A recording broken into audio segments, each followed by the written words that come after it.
नमस्कार, मैं जितेंद्र चतुर्वेदी।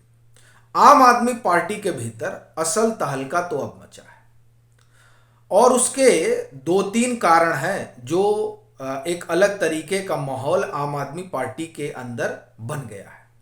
वो कारण क्या है, उस पर आने से पहले हम थोड़ा संकेत देख लेते हैं। जो लोग अरविंद केजरीवाल को एक लंबे समय से देख रहे हैं और उनकी राजनीति को समझ रहे हैं, वह भी ये पा रहे हैं कि अरविंद केजरीवाल अब आपा खो बैठे हैं और उस आपा खो बैठने की ही वानगी है कि वो पीएम पर हमलावर है। उन्हें कह रहे हैं कि वो कम पढ़े लिखे हैं, उन्हें कह रहे हैं कि ये डर गए हैं। और देखिए, डर वो गए हैं, कम पढ़े लिखे वो हैं, लेकिन भ्रष्टाचार के मामले में आम आदमी पार्टी सबको पीछे छोड़ रही है। डरे पीएम हैं और सुप्रीम कोर्ट का दरवाजा जो है वो आम आदमी पार्टी और तमाम नेताओं के साथ मिलकर खटखटा रही है। तो ये तमाम चीजें ये बता रही हैं कि दरअसल अब आम आदमी पार्टी के जो अगुआ हैं उनको इस बात का एहसास हो गया है कि अब अगला नंबर जो है वो उनका हो सकता है। और ये इसलिए नहीं कह रहा हूं क्योंकि ये बातें कई दिन से चल रही हैं। दरअसल दो तीन बड़ी घटना हुई है जिसके कारण अब अरविंद केजरीवाल का रवैया एकदम से बदल गया है। सवाल यह है कि वो दो तीन बड़ी घटनाएं क्या हुई हैं। पहली तो जो एक दो घटना उससे आप लोग वाकिफ ही हैं। एक तो जो मनीष सिसोदिया को लेकर मामला चल रहा है, या आप कहें कि दारू घोटाले को लेकर जो तमाम चीजें दिखाई दे रही हैं, उसमें हो क्या रहा है कि अब उनकी जो जमानत याचिका थी जिस पर सुनवाई हुई, अब उस पर फैसला जो है वो रिजर्व रखा गया, 31 मार्च को आएगा। और वहां पर रिटर्न दिया है सीबीआई ने, चूंकि ये सीबीआई वाले मामले में जमानत का मसला था और जब पीछे सुनवाई हुई थी तो उस सुनवाई में सीबीआई से कहा गया था कि आप रिटर्न में लाकर दीजिए। और उस दरमियान सीबीआई ने दो तीन बड़ी महत्वपूर्ण बात बताई थी। एक तो ये कि इनके कंप्यूटर की तमाम चीजें मिल गई हैं, इनके फोन डाटा की तमाम चीजें मिल गई हैं। अब ये दो बहुत महत्वपूर्ण है क्योंकि मनीष सिसोदिया अरविंद केजरीवाल के खास हैं और एक तरह से कहिए कि आंख कान नाक है। अब जब उनके कंप्यूटर का डिटेल आ गया है, उनके फोन का डाटा आ गया है और जांच पड़ताल क्रूशियल स्टेज में है और राउज एवेन्यू कोर्ट ने ऑर्डर बेल का रिजर्व कर रखा है, तो जाहिर तौर पर मामला बहुत गंभीर हो गया है। तो इस बात ने आप एक तरह से कहिए कि आम आदमी पार्टी के अगुआ का संकट बढ़ाया ही। और वैसे भी क्या होने जा रहा है ये आम आदमी पार्टी के अगुआ जानते हैं, एक बात। दूसरी बात आप देखिए कि जो साउथ ग्रुप के कई लोग शुमार हैं उसमें एक एमएसआर भी है। 18 मार्च को तो वो नहीं आए थे, लेकिन अब ईडी जो है चूड़ी टाइट कर रही है और ये टाइट होना बड़ा मुश्किल पड़ जाएगा अरविंद केजरीवाल के लिए, क्योंकि ईडी ये कह रही है कि एमएसआर अरविंद केजरीवाल से मिले थे और उन्होंने यहां इच्छा जाहिर की थी जो दिल्ली में न्यू एक्साइज पॉलिसी आ रही है उसमें अपनी हिस्सेदारी की। और वो जो 100 करोड़ रुपए आए उस 100 करोड़ में वह भी थे, मतलब देने वालों में। अब ये दो चीजें जो है वो बहुत साफ साफ संकेत दे रही हैं और वो संकेत आम आदमी पार्टी के अगुआ को परेशान कर रहा है और उन्हीं को नहीं, आम आदमी पार्टी के नेताओं को भी परेशान कर रहा है, क्योंकि जिस तरह के संकेत दिखाई दे रहे हैं उससे तो यह लगता है कि एजेंसियां दरवाजे पर पहुंचेंगी और अगर कहीं अंदर कर ली तो आम आदमी पार्टी में जो लोग सियासत कर रहे हैं उनका क्या हो। सो उनके लिए एक बड़ी समस्या है, तो वह भी खासा परेशान है। और फिर उन्हें इस बात का भी डर सता रहा है कि जब मनीष सिसोदिया नप गए तो हमारी क्या बिसात। और इस तरह की शंका आप देखिए राघव चड्ढा जाहिर भी कर चुके हैं। लेकिन इस दरमियान जो सबसे बड़ी घटना हुई है वो है दिल्ली के कड़कड़डुमा कोर्ट का फैसला। यह आया 23 मार्च को, उसी दिन जिस दिन सूरत सेशन कोर्ट का फैसला आता है राहुल गांधी को लेकर। तो उसमें राहुल गांधी को 2 साल की सजा होती है और उनकी सदस्यता चली जाती है। उस पर खूब चर्चा होती है, लेकिन कड़कड़डुमा कोर्ट के फैसले पर चर्चा नहीं होती है। क्योंकि अगर कड़कड़डुमा कोर्ट के फैसले पर चर्चा होगी तो तमाम सेकुलर अलंबरदारों के चेहरे से नकाब हट जाए। और आम आदमी क्यों ही बोले, आम आदमी पार्टी, क्योंकि ये तो मामला सीधे उसी से जुड़ा हुआ है।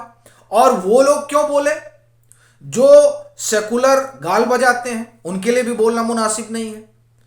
दरअसल कड़कड़डुमा कोर्ट ने आम आदमी पार्टी के पूर्व पार्षद ताहिर हुसैन को लेकर फैसला सुना दिया है। उनको अंकित शर्मा वाले मामले में दोषी करार दिया है।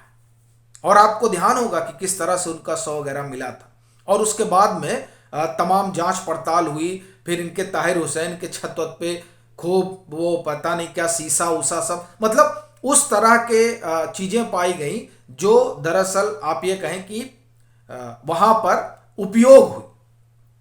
तमाम चीजें बोतल वोतल शीशे की सब मिली।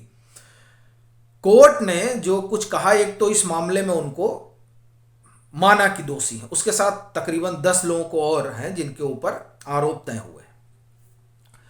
दूसरा जो बड़ी चीज उन्होंने कोर्ट ने कहा वो ये कि दरअसल मोटिवेटेड ये वहां उस इलाके में जो कुछ हुआ वो दरअसल एक कॉन्स्पिरेसी थी। और कॉन्स्पिरेटर कौन थे? ताहिर हुसैन। मतलब जो राइट हुआ और जिस राइट में ताहिर हुसैन की बड़ी भूमिका रही, और उसमें भी समुदाय, तो समुदाय का मतलब हिंदू समुदाय को लेकर, चूंकि कोर्ट ने जो कहा है वो दरअसल बड़ा गंभीर विषय है। अब देखिए, कोर्ट ने ये कहा कि ताहिर लगातार ऐसा काम कर रहा था जैसे वो पूरी भीड़ को उकसा रहा हो, उन पर नजर रख रहा हो। ये सब कुछ हिंदुओं को टारगेट करने के लिए किया गया।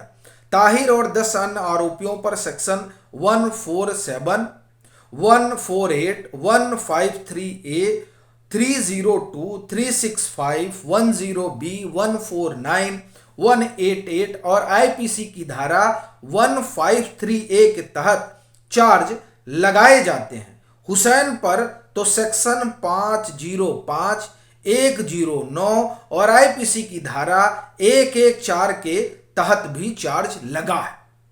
इसमें तमाम जो आरोप तय हुए वो तो है, लेकिन एक बड़ी चीज यह है कि आप सांप्रदायिक सौहार्द बिगाड़ रहे थे। और कौन बिगाड़ रहा था? जो आम आदमी पार्टी के पूर्व पार्षद हैं, वो वहां पर माहौल खराब करने में लगे हुए थे। अब देखिए, उन पर बात नहीं करेगा कोई, उन पर चर्चा भी नहीं होगी, आम आदमी पार्टी भी नहीं बोलेगी। खैर जो भी हो, लेकिन ये जो सजा हुई है, इस सजा ने दरअसल सनसनी फैला दी है। क्योंकि एक सजा ये हो गई और इसमें कहा जा रहा था कि नहीं साहब सब फैब्रिकेटेड है, फंसाया जा रहा है, तमाम तरह की बातें हो रही थी। अब देखिए, कई लोगों के तो नाम, भारी भारी पत्रकार जो है वो नाम ही इस तरीके का बता रहे थे। खैर उस पर हम लोग नहीं जाते हैं, लेकिन ये जो फैसला है कड़कड़डुमा कोर्ट का, ये असल में आम आदमी पार्टी का संकट बढ़ाने वाला है। और जब संकट बढ़ेगा तो सियासत कैसे करेंगे? वैसे भी जिस तरह से जांच पड़ताल चल रही है, उस जांच पड़ताल ने दारू घोटाले वाले मसले में तो इनके लिए एक अलग तरीके का माहौल बना ही दिया है और इनकी ईमानदारी को कटघरे में खड़ा कर ही दिया है। क्योंकि ये तो बड़ा जो है तमगा बांटते थे और बताते थे कि हम कट्टर हैं, अब सारी कट्टरें निकल गई ईमानदारी की। जिस तरीके से तमाम दस्तावेज वगैरह आ रहे हैं, और उन दस्तावेजों ने आम आदमी पार्टी के भीतर के भी नेताओं को परेशान कर रखा है कि कब किसका नंबर आ जाए, कब किसको बुला लिया जाए कि नहीं तुम वहां फ्लैट में मिले थे, अब चलो। क्योंकि ये मामला जो है बड़ा गंभीर है। और अब ये जो आरोप तय हुआ, ताहिर हुसैन को सजा हुई, इससे वो नकाब भी आम आदमी पार्टी का हट गया जो उन लोगों ने लगा कर रखा था। तो कुल जमा कहानी यही है कि इस सजा ने आम आदमी पार्टी के भीतर, और ये जो दारू घोटाले की जांच पड़ताल चल रही है, इस जांच पड़ताल ने एक अलग तरीके का माहौल पैदा कर दिया है और उस माहौल की वानगी जो है वो अरविंद केजरीवाल की बोली बानी में, उनके तमाम नेताओं के भाषणों में दिखाई दे रही है। आपकी अपनी क्या राय है वो आप ज़रूर साझा कीजिए। मतांतर से नहीं जुड़े हैं तो जुड़िए भी, वीडियो को लाइक कीजिए, शेयर कीजिए और अगर आप सक्षम हैं तो मतांतर की आर्थिक मदद भी कीजिए।